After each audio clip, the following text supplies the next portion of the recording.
चोखेलाल की चोखी बातों के साथ आप सभी प्रियजनों एवं आदरणीय लोगों का मुखिया के मुखारी में हार्दिक अभिनंदन। आज मुखिया के मुखारी में हम बात करते हैं हर बोलवा तोर भाचा राम मोड़। हम तो छत्तीसगढ़िया हैं के मुद्दे को लेकर गढ़ना ही हमने जाना है, गढ़ना ही हमने सीखा है। हमने अपनी संस्कृति गढ़ी, अवध में ब्याही कौशल्या, ऐसे रघुकुल का वंश गढ़ा। दुनिया ने दी मानवता, हमने दुनिया को नाम दिया। मर्यादा पुरुषोत्तम श्री राम दिया कभी ग्रामीण परिवेश में बहुप्रचलित छत्तीसगढ़ी संस्कृति का हिस्सा हुआ करता था हर बोलवा। ये पेड़ पर चढ़कर गांव के मालगुजारों की शौर्य गाथा गाया करते थे। पेड़ पर चढ़कर गाने का कारण शायद यही रहा होगा कि पूरा गांव उसे सुने और अपनी शौर्य गाथा सुनकर दाऊ उन्हें अच्छी पारितोषिक दे। लेकिन ये प्रवासी हर बोलवे कथित शौर्यगान कर कब उनकी संपत्ति है ले जाते इसका पता नहीं चलता था। वैसे अब अधिकांश गांव के मालगुजारों का माल निकल चुका है, बस अब गुजारा ही चल रहा है, समझो। कहने का आशय है कि राजा चाहे गांव का हो या राज्य का, जब वो हड़बोलियों की चाटुकारिता भरे प्रशंसा को अंतिम सत्य मान बैठता है तो उसे अपनी प्रतिष्ठा के क्षरण का आभास नहीं होता। हड़बोलियों की संस्कृति में गौर करने वाली बात यह है कि ये होते तो प्रवासी थे, लेकिन प्रशंसा करते थे यहाँ के मालगुजारों की, वह भी उसी गांव के ग्रामीणों के सामने, मानो वहाँ के ग्रामीण अपनी राजा के कार्यों का भान न रखते हों, इसलिए प्रवासियों की प्रशंसा का सहारा लेना पड़ता हो। राजा और प्रजा के बीच मध्यस्थता करने वाला प्रवासी बिना स्वार्थ के कैसे टिकेगा भला? अब कोई प्रवासी हरबोलवा राजा और प्रजा के बीच आए तो छत्तीसगढ़ी संस्कृति ये सीख लेती है कि वहाँ पर उसका निज स्वार्थ हावी होगा और उस राज्य की खुशहाली तिरोहित होगी। राजा प्रजा के संबंधों में तनाव प्रस्फुटित कर अपने निज स्वार्थों को पल्लवित करने की उनकी अद्भुत कला और यथार्थ की जमीन से ऊपर पेड़ पर चढ़कर की जाने वाली प्रशंसा से आत्ममुग्ध हुआ राजा अपने सारे वैभव से परे हो जाता है। छत्तीसगढ़ के राजनीतिक परिदृश्य में धीरे धीरे अजीब सी हरबोलवा संस्कृति का प्रादुर्भाव हो रहा है। हरबोलवे बढ़ते जा रहे हैं।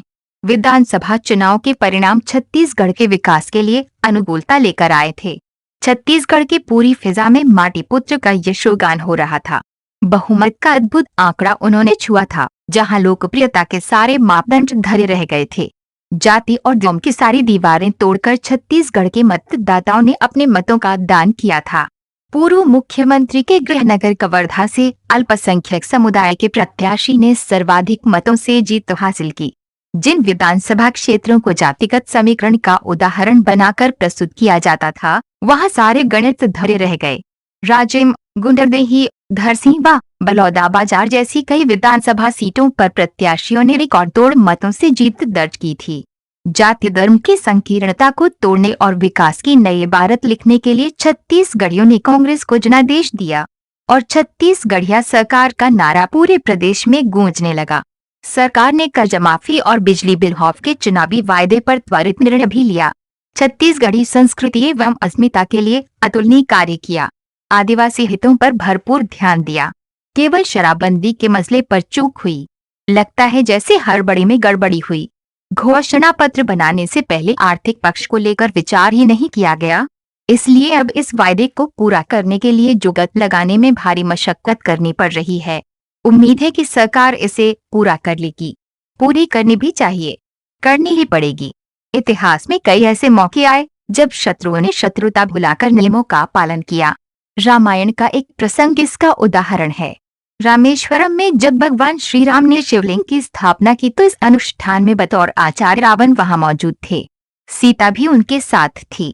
अनुष्ठान पूरा कराने के लिए रावण ने आचार्य का दायित्व पूरा किया था और सीता को वे अपने साथ लेकर आए थे। महाभारत काल में भी नियम ताक पर नहीं रखे गए। शाम होते ही युद्ध समाप्त कर दिए जाते थे। हालांकि समाज में नियमों के मानने और न मानने के बीच द्वंद्व की स्थिति हमेशा रही है। रजस्वला स्त्री के चीरहरण पर उपज नैतिकता और अनैतिकता के विषय को लेकर कुरुक्षेत्र के मैदान पर सैकड़ों ऐसे उदाहरण हैं जब लोगों ने आदर्शों को आत्मसात भी किया और उन्हें तिरोहित भी किया।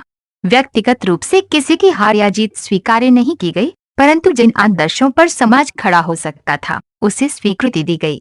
न भारत के इतिहास में चीरहरण क्षम्य है, न अभिमन्यु को चक्रव्यूह में फंसाकर की गई हत्या और न धर्मराज की उपमा से अलंकृत व्यक्तिगत द्रुत क्रीड़ा खेलना। एक कुंठित मानसिकता सैकड़ों अपराध को जन्म देती है और एक विषैली मानसिकता सदियों तक मानव सभ्यता को प्रभावित करती है।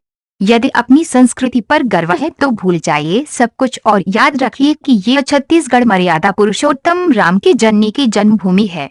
न जननी होती, न मर्यादा पनपती, न छत्तीसगढ़ होता, न मानव सभ्यता को श्री राम मिलते।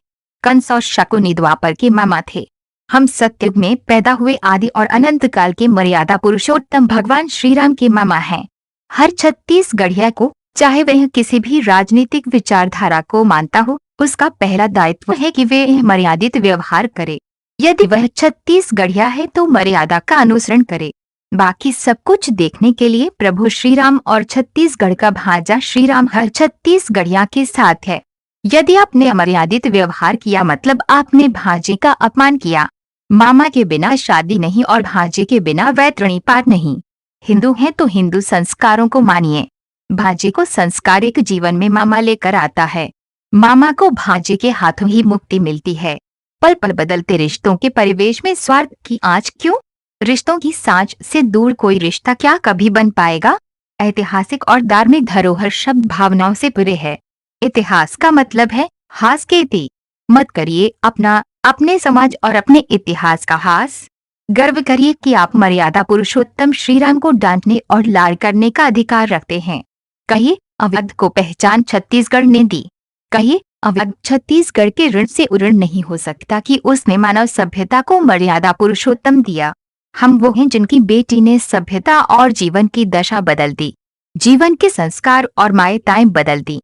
छत्तीसगढ़ एक व्यक्ति का ननिहाल नहीं, एक विचार, एक सभ्यता और हजारों वर्षों की नैतिकता, संयमित आचार व्यवहार, व्यक्ति से व्यक्तित्व और व्यक्तित्व से युग पुरुष बनने की प्रक्रिया का मूल है। छत्तीसगढ़ की हर वह जाति जो भांजे का पैर पूजती हो, कभी सोचा है कि इस संस्कृति को उसने कहां से निकाला? छत्तीसगढ़ की सबसे बड़ी उपलब्धि यही है कि उसने इस विश्व को अवध के सहयोग से मर्यादा पुरुषोत्तम श्री राम दिया है।